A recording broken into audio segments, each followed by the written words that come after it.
In today's episode, we are going to the dogs, quite literally. Have you read The Genius of Dogs? We're going to talk about it today.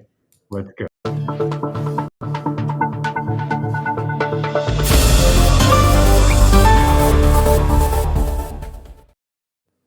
I love dogs. Good.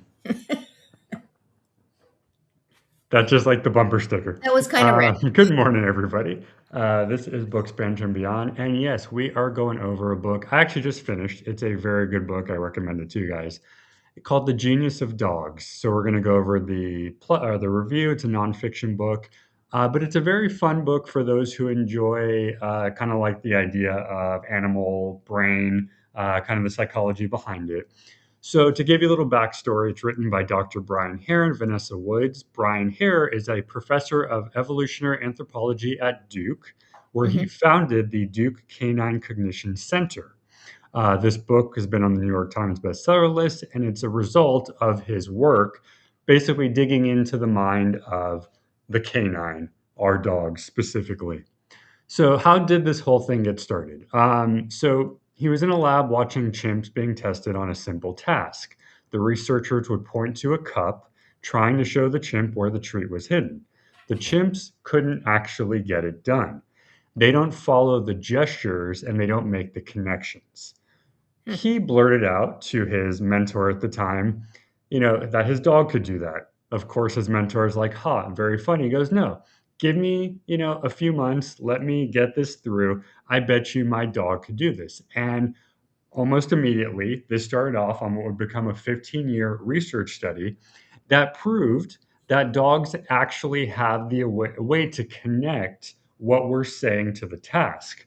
So, a easy way to put this through is whereas a chimp can figure out through learning, a dog literally can actually learn just by a gesture. So, if you put something on the ground and say, "Go get that over there," the dog makes the connection. Okay, I don't know what it is you're telling me, but you pointed there. There's something over there. I'm going to go grab it and bring it back.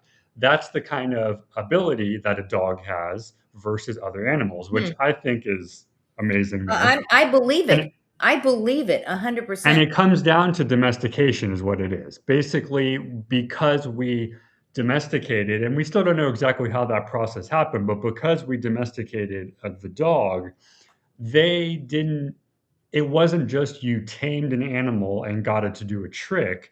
You basically blended your mind with theirs to the point where they understand nonverbal. Oh, you want me to do X. Okay, let me go do that. And it's almost like a Yeah. second nature to them, which No, is I hear you because we do that with our dog. I mean, I will be he wants a treat and I will point to the dog bowl and I will say go eat because I will not give him a treat until he finishes eating. And he knows that. He has connected the and now I just go like that. So, I agree 100%. and there's actually a connection here. If you notice for an infant, when a child watches you, they're actually learning by your expression and by Mhm. your doing. So for instance, if you look at a picture and you smile, the kid will automatically start associating that picture with happy.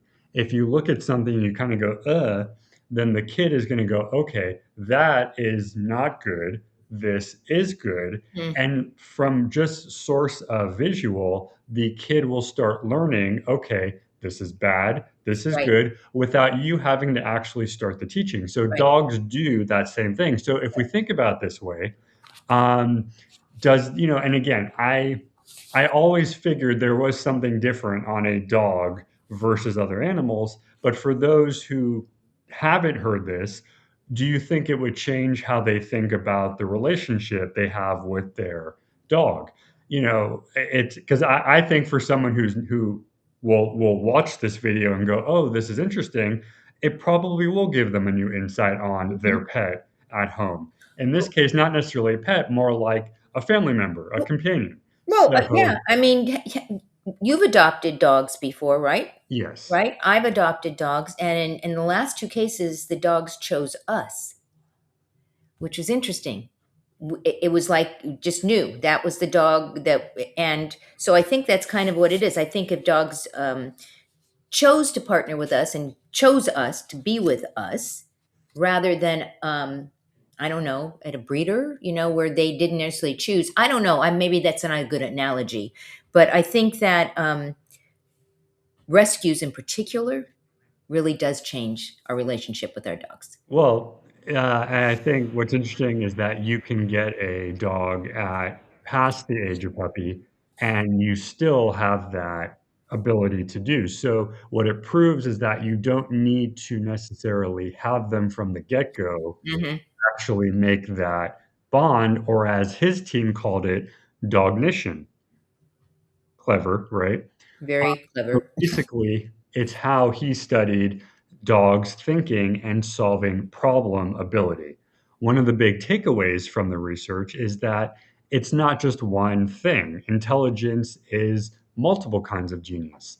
What he learned through some of his work with wolves, wolves actually can't do what dogs can. And there's a big reason for this. Wolves don't need to be called out by someone else to tell them. Wolves have evolved to figure out food is here, shelter's here, my family's here, the opposing family is here.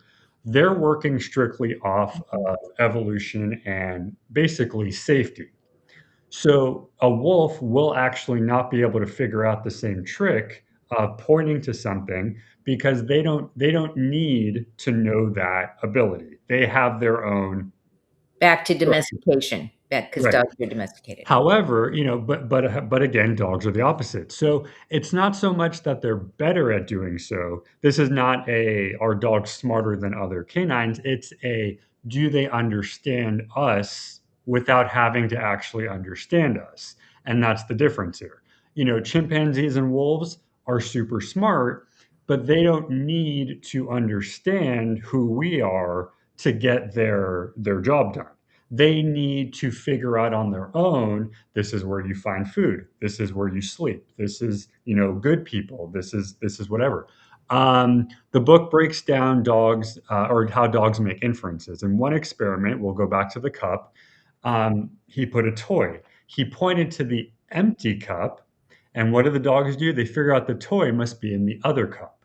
So Mm, they purposely misplaced the dog and said, "Okay, this one's empty." So the dog automatically said, "Okay, so he pointed to the right one. This must be under the left one."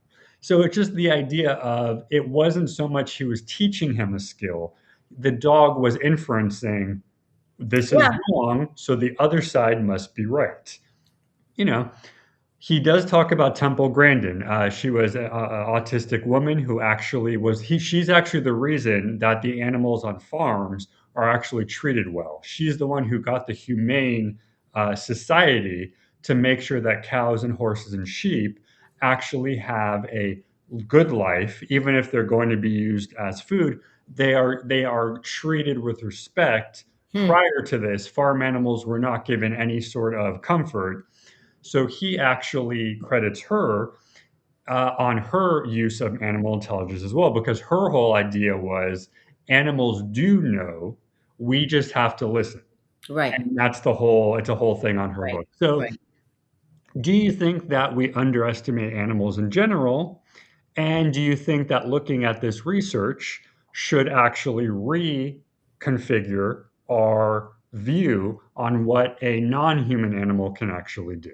I mean, I already know my answer, but Then you tell me your answer first. So I'm so not. I think in general, yeah, I think in general there is that whole thing where humans are the lead. But I think in general there are many things that we learn much better from non-human animals, especially something like a dog, even something like your cat as well. There's a lot of things that these animals can teach you that actually are better morally, better, you know, safe wise, better health wise. These animals can teach you a whole lot of things if you actually take the time to listen. And the dog, and I think dogs in general want to connect and be with their owners and their family. I mean, it's almost like family. They'll bring you their toys to play with you, that kind of thing. Exactly. They are very connected. They'll follow you to the bathroom, for God's sake. They jump into wherever you are. They follow, because they're a I think, as a family member, but it's more than that. They are connected to you as a human being. They know that they're with you and you're with them. I mean, it's kind of a really cool symbiotic relationship. So what does this mean for, you and your dog? Obviously, we were all taught that the way dogs in the wild work is they kind of the lead one is the dominant leader, and they kind of put the control over the rest of the Mhm. pack. That's totally opposite to obviously what we now know. Right. Dogs, domesticated wise, are not here to control anything. They are here for cooperation. They're Mhm. here to work with you, not against you or, for you. It's an equal partnership. Think of it as kind of like a business in a way. They're Mhm. here equally to help you as much as they need you to help them, whether it be something as simple as feeding them, giving them their medicine, giving them a toy, whatever it is. You're both on the same keel here. So what, Dr. Hare here is saying is dogs are meant as support systems.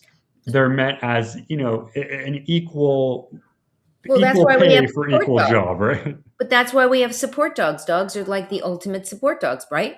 Yeah.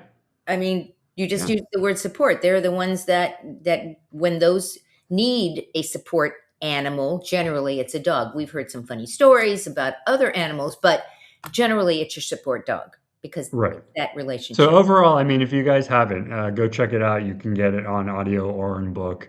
But it's a great book. It's really a fun read. Even if you don't like science, I think you'll appreciate this guy's story. So All right. Well, then, go check it out and go check out the next chapter bookstore.shop. Lots of gently used books, all different categories. Let us know what you're reading. We want to know what you're reading these days, and maybe we'll build a show around it. Rob, any last thoughts before we say goodbye? well, I usually say go read a book, but I think I'm going to add in today, go pet your dog, go play with them or her, go cuddle on the couch, watch a show together. I don't know. Whatever your dog likes to do. Go out and have an awesome day. Goodbye, everyone.